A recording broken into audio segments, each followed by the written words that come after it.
Кыргызстанда ушул өкмөттүк эмес уюмдар жөнүндө ушул мыйзамга толуктоо өзгөртүү киргизди да, эми мындай мыйзам тилинде айтканда. Бирок ошонун аталып атат чет өлкөлүк агент деген ушундай аныктамага ээ болуп атат. Анткени буларга ошондой статусу ыйгарылган туруп атат да, жанагындай мыйзамга толуктоо өзгөртүү менен. Алардын жанагындай отчеттуулугу, финансылык ишин тескөө сыяктуу жоболор менен ушул мыйзам күчөтүлүп атат да. Албетте буга коомчулукта түрдүү мамиле болуп атат.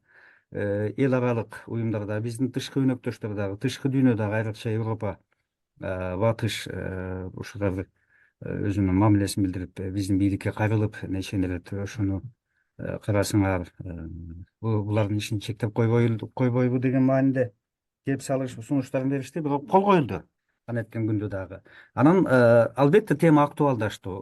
Актуалдашканы ушул, бул өкмөттүк эмес уюмдар эмне деп. Анткени биздин коомчулукта мындай бир жаңылыш түшүнүк бар да. Өкмөттүк эмес уюмдар десе эле бул укук коргоочулар же болбосо саясатташкан, же болбосо бир оппозициялык кыймыл деп түшүнүшөт да.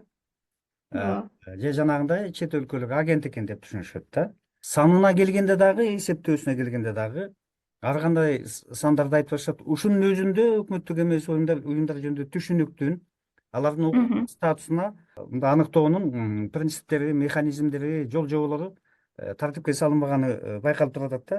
Көчөңкү эле жаңылыктарды караса 7000ден 19000ге чейин МПО дейт. 23000 МПО дейт. Ар кайсы сайт маалымат булактарында ар кандай сан айтылат да.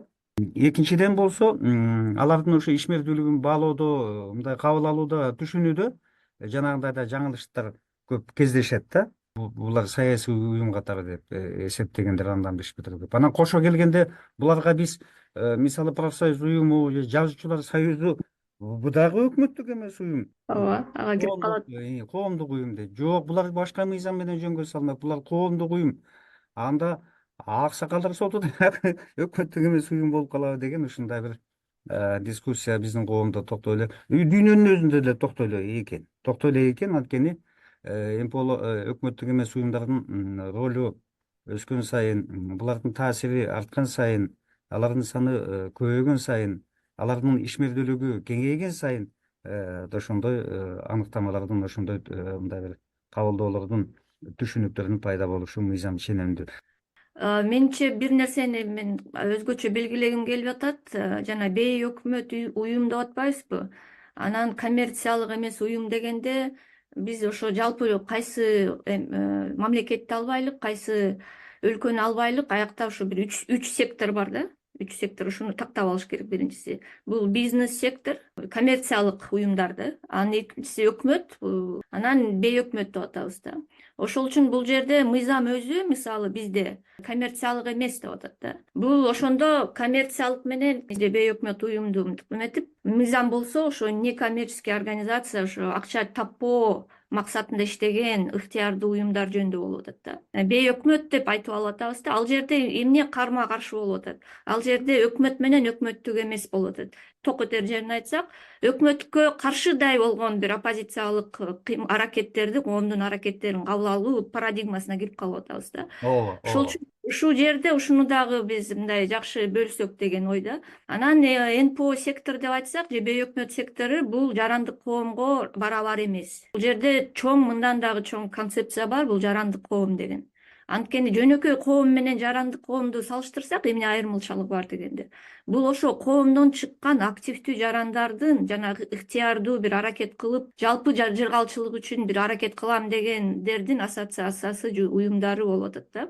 Ошол үчүн бизде бул жарандык коом дагы кантип түзүлөт деген, албетте баягы постсоветтик аймактагы мамлекеттер, анын ичинде Борбор Азия, Кыргызстаныбызда дагы ошол маселе туруп атат да. Жарандык коом кантип түзүлөт, аларды ким деп айтабыз депчи. Ошол үчүн менимче ушуну тактап алыш керек. Анткени баягы изилдөөчү катары айтсам, биз баягы Өзбекстанда жарандык коом кандай мааниде өнүктү, Кыргызстанда, Казакстанда деп изилдөө жүргүзүп келсек, убагында Раматылык Каримов президент атайын ошо ННО деп айтыптыр да, мисалы Өзбекстанда. Ал ошо өкмөттүк эмес деген эмес, бул мамлекеттик эмес, анан коммерциялык эмес деген мааниде да.